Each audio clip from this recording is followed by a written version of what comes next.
নমস্কার, নির্মলানন্দে সবাইকে সুস্বাগতম। গুরুদেব প্রভু শ্রীকৃষ্ণ রাধামায়ের আশীর্বাদকে সারথি করে শ্রীমদ্ ভগবত গীতার প্রণাম মন্ত্র দিয়ে শুরু করছি আজকের গীতা পাঠ। শ্রীকৃষ্ণ হৃদয়ঙ্গিকা সংসার মরণাশিনীম জ্ঞানম ভক্তি মুক্তি দাত্রীম গীতা দেবীম নমস্তুতে। ওম নমো ভগবতে বাসুদেবায়। ওম নমো ভগবতে বাসুদেবায়। ওম নমো ভগবতে বাসুদেবায়। রাধে রাধে রাধে রাধে রাধে রাধে রাধে রাধে রাধে রাধে। শ্রীমদ্ ভগবত গীতা দ্বিতীয় অধ্যায়, শ্লোক নম্বর 52। यदा ते मोहकलिलं बुद्धिर्व्यतिकरिष्यति तदा गन्तासि निर्भीतं শ্রোতব্যস্য শ্রুতস্য চ। আচ্ছা, এখানে প্রথম লাইনে প্রথম পাঠটুকু হচ্ছে যদাতে মোহ কালিলাম। এটা আমি বাংলায় বললাম, এবার দেখি এটাকে কিভাবে সংস্কৃততে উচ্চারণ করব। সেই জন্য বাংলা হরফে একটু প্লাস প্লাস দিয়ে লিখে সাজিয়ে নিয়েছি। কিছু কিছু জায়গায় লাল রং দিয়েছি, যে যে জায়গাগুলো লাল দেওয়া আছে সেই সেই জায়গাগুলো চান্টিনে চলনের সময় উচ্চারিত হবে না, ঠিক তার উপরের ব্র্যাকেটে যে যে অক্ষরগুলো দেওয়া আছে সেগুলোই উচ্চারিত হবে। আচ্ছা, তো ইয়াদা, এখানে যদাটা সংস্কৃততে পাশের ক্যালেন্ডারে 1 নম্বরে তালিকাভুক্ত করে দেওয়া আছে। জয়ের উচ্চারণ হস্যই প্লাস অন্তস্থ ইয়।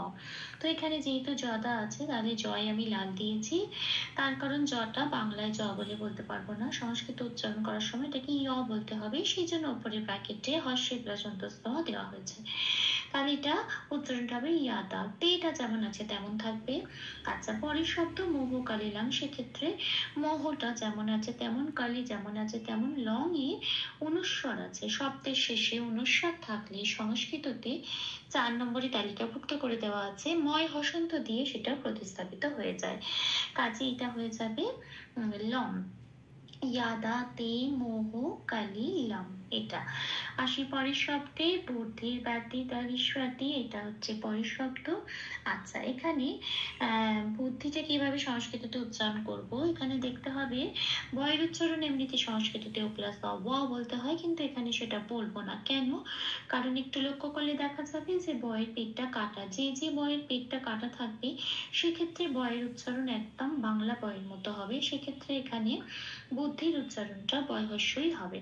আচ্ছা, তয় ধয় হস্যই আছে, এটা যুক্ত অক্ষর, এটাকে ভাঙতে হবে। দয় হসন্ত দিয়ে দটা যেহেতু আগে আছে আগে বার করে নেব, বয় হস্য সেটা আগের অক্ষর, তার সাথে জুড়ে উচ্চারিত হবে। বুদ্ধিটা যেমন আছে তেমন পড়ে থাকবে। তারপরের অক্ষর আছে বয় চফলা রেপ। এখানে রেপ আছে, রেপটা 3 নম্বরে তালিকাভুক্ত করে দেওয়া আছে, রয় হসন্ত হিসেবে সেটা প্রতিস্থাপিত হয়ে যায়। আগের অক্ষর যেমন এক্ষেত্রে ধয় হস্যই আগের অক্ষরের সাথে জড়িয়ে উচ্চারিত হয় ধীর। বয় জফলায় আমি একটু লাল দিয়েছি, তার কারণ জফলার উচ্চারণ বোঝানোর জন্য। 1 নম্বরে তালিকাভুক্ত করে দেওয়া আছে জফলার উচ্চারণ হস্যই প্লাস অন্তঃস্থ। এক্ষেত্রে এই জফলাটা বয়ের সাথে পড়িয়ে দিলে যে উচ্চারণটা বেরিয়ে আসবে বয় হস্যই অন্তঃস্থ বিয়, ঠিক সেই উচ্চারণটা হবে সংস্কৃততে। আচ্ছা, তার এটা বিয় হলো। টিটা যেমন আছে তেমন, তটায় কোনো হসন্ত নেই, কাজে পূর্ণরূপে উচ্চারিত হবে ত বলি। রয় হস্যই যেমন আছে তেমন, পেট কাটা মূর্ধন্য ষয়, জফলায় লাল দিয়েছি জফলার উচ্চারণ বোঝানোর জন্য।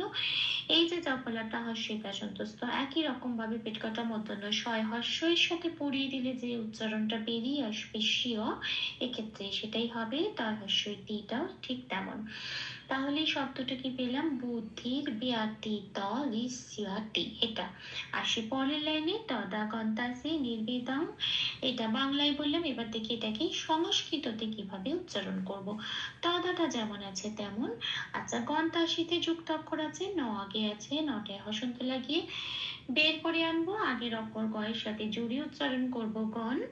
তাটা যেমন আছে তেমন থেকে যাবে, সিটা যেমন আছে তেমন, গণ তাসি এই শব্দটা পেলাম। নির্বেদনে নিটা যেমন আছে তেমন, বয় রেপ আছে একই রকম ভাবে 3 নম্বরে তালিকাভুক্ত করে দেওয়া আছে, বয় শূন্য রায় হসন্তটা দিয়ে রেপটাকে ফ্রি করে দেব, আগের অক্ষর নয় হর্ষের সাথে জুড়ে বয় শূন্য রয় হর্ষন্তটা উচ্চারিত হবে নীর, বেটা ফ্রি হয়ে গেল। বেটায় লাল দিয়েছি তার কারণ 2 নম্বরে তালিকাভুক্ত করে দেওয়া আছে বয়ের উচ্চারণ ও প্লাস অ। এক্ষেত্রে বয় একার আছে তাই ব্র্যাকেটের ওপর ও প্লাস একার দিয়েছি ভে, তো হলো নির্ভে। আর টং আছে, অনুস্বার আছে, 4 নম্বরে তালিকাভুক্ত করে দেওয়া আছে, ময় হসন্ত হিসেবে এটা প্রতিস্থাপিত হয়ে যাবে এবং সেটা হবে দম, নির্বেদম। এটা আসছে পরের শব্দে। তাহলে এখানে এই পংক্তিটা এটা কি পেলাম, এই পার্টটায় দাদা গান্তাসী নির্বেদম, আমি বে বলছি না ওয়ে বলছি, নির্বেদম। হ্যাঁ, আসি পরের পাঠে। স্রোতব্যাস্র স্রোতাস্র, আচ্ছা এটা বাংলায় বললাম, এবার দেখি এটাকে সংস্কৃততে কিভাবে উচ্চারণ করব। স্রোতটা যেমন আছে তেমনই রেখে দিলাম, বয় জফলায় লাল দিয়েছি তার কারণ জফলার উচ্চারণগুলো বোঝানোর জন্য। বয়ের সাথে হর্ষই প্লাস অন্তঃস্থ পরি দিলে যে উচ্চারণটা বেরিয়ে আসবে বিয়, এখানে ঠিক সেটাই উচ্চারিত হবে। যন্ত্রস্বয় জফলা একই রকম ভাবে যন্ত্রস্বয়ের সাথে এই উপরের হর্ষই প্লাস অন্তঃস্থটা পরি দিলে যে উচ্চারণটা বেরিয়ে আসে শিয়া, এখানেও ঠিক সেই উচ্চারণটা হবে। শব্দটা কি পেলাম, স্রোত বিয়া সিয়া। এটা তারপরে শব্দ হচ্ছে স্রোতাস্ত্র, একই রকম ভাবে শ্রুত শ্রুত যেমন আছে তেমন তটা পূর্ণরূপে উচ্চারণ করলাম, তা বলি শ্রুত। যন্ত্রেশ্বয় জফলাটা হর্ষে প্লাস অন্তঃস্থটা যন্ত্রেশ্বয়ের সাথে পড়িয়ে দিয়ে শিয়া উচ্চারণটাকে পেলাম, চটা যেমন আছে তেমন পূর্ণরূপে উচ্চারণ করলাম।